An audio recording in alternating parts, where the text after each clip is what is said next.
Nikes, 5.0 free. They're like slippers. Her goal is simple. You're basically free.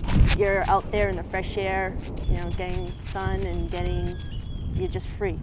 To run in the Olympics. But getting there almost cost Michelle Gierato her life.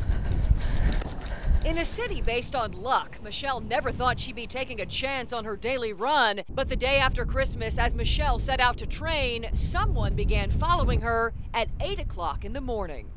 I dropped my water bottle, and that's when I noticed how close he was next to me riding his bike. The first time Michelle saw her attacker, it was right here, just around the corner from her house. She knew something wasn't quite right, and it was time to go home.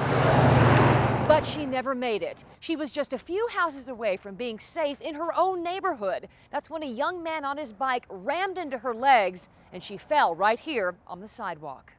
"I'm gonna slice your throat," was his words. "I have a knife and I'm gonna slice your throat."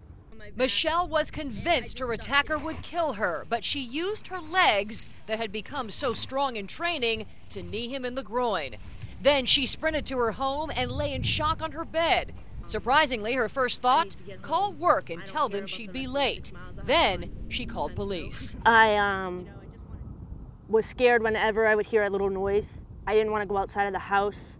But just 2 days later, this Olympic hopeful who's been running for 15 years hit the road again with a new resolve.